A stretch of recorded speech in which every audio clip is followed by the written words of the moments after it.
Hello, welcome to OJ Studios. Please enjoy this week's chapter of The Unknown by Lacey and Olivia Julius.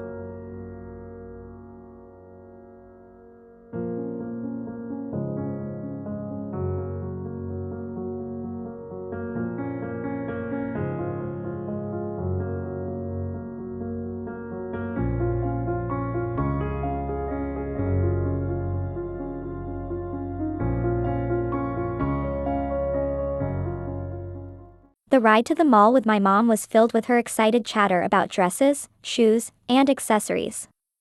I nodded along, trying to hide my growing anxiety. Each mile brought us closer to a world I didn't understand, and I felt more and more like an imposter in my own life. From what I was able to piece together, Brooke is a tomboy, which is a huge relief to me. I don't know what I would do if I woke up and became a girly girl. From the way my mom talks to who she thinks is Brooke, she thinks Brooke is too introverted. She is making Brooke go to the homecoming dance, and Brooke has a little bit of friends that she doesn't hang out with anymore. Brooke is the opposite of me, in all ways. Why was I in this body? Was I supposed to learn a lesson from this? Was this a way to humiliate me? Or did Emma's grandma do this to get me out of the way so Emma could date someone her grandma approved of? I needed to find out. As we pulled into the mall parking lot, my stomach churned with nerves.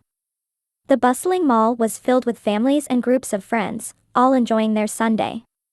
To them, it was just another day, but to me, it was an alien experience I had to navigate without revealing the truth. Mom and I made our way through the crowded mall, stopping at various stores. Each one was filled with racks of dresses, shoes, and accessories, all catering to the upcoming homecoming dance. I did my best to hide my discomfort, pretending to be interested in the endless sea of fabrics and colors. Our first stop was a boutique specializing in formal wear. Mom pulled dress after dress from the racks, holding them up for me to see. I forced a smile and nodded, trying to feign excitement. Each dress felt like another step into a life that wasn't mine. "What do you think of this one?" Mom asked, holding up a pink floor-length gown in a shimmering shade of blue. "It's nice," I replied, trying to muster some enthusiasm. Mom sighed, sensing my reluctance. "Brooke, I know this isn't your favorite thing to do, but it's important. Homecoming is a big deal, and you'll want to look your best." I nodded, knowing she meant well. She had no idea that I was struggling with an identity crisis beyond her comprehension. To her, I was being a dramatic tomboy who doesn't want to wear a dress. What she doesn't know is that I am a boy stuck in the life of a girl.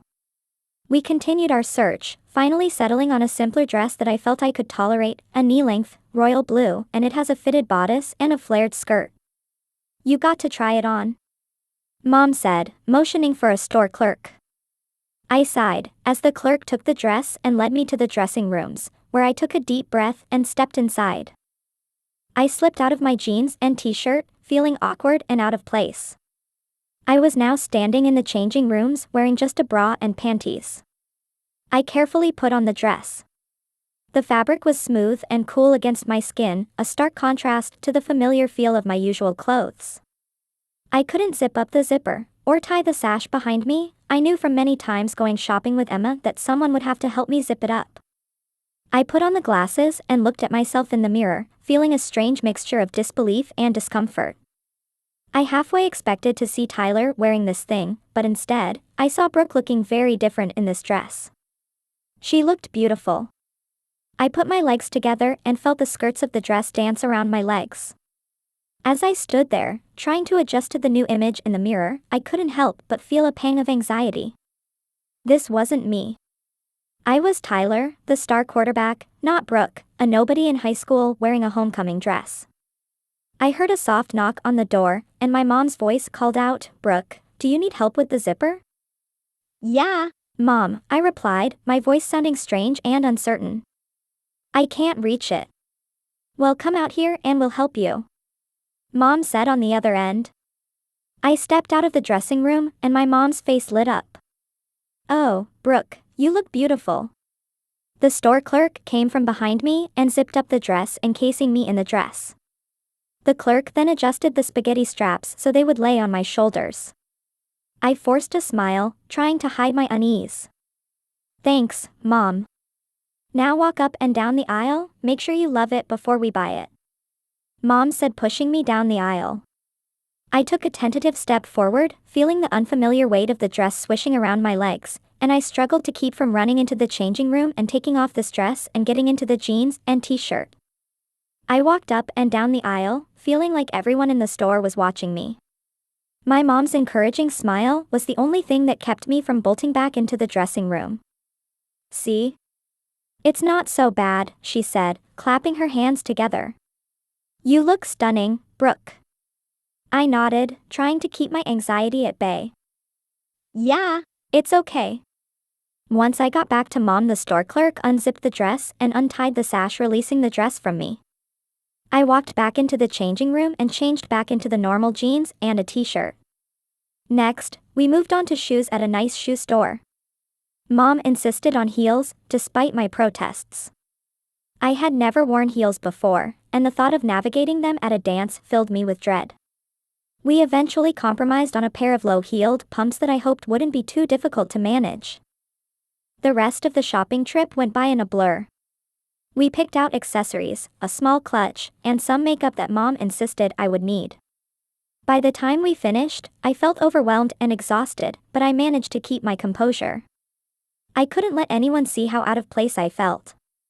Ready to get some food? Mom asked. I perked up a little. Yeah, I'm starving, I replied, feeling a small sense of relief at the idea of doing something familiar. We headed to the food court, and the sight and smell of various food stalls helped ease some of my anxiety. I opted for a burger and fries, a choice that felt comforting and normal. As we sat down to eat, Mom chatted about the upcoming dance, her excitement palpable.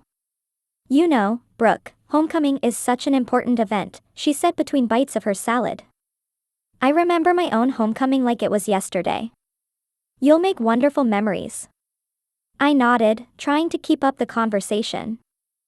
Yeah, it should be fun, I said, even though the thought of attending the dance as Brooke still made me uneasy.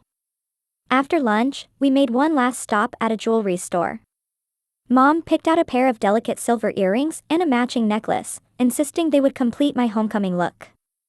I went along with it, knowing that arguing would only raise more questions.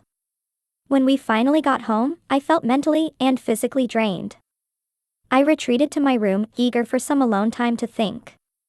I sat on my bed, staring at the shopping bags filled with my new attire. The reality of my situation felt more surreal with each passing moment. I had to produce a plan. I had to figure out how to talk to Emma. She does not normally talk with freshmen.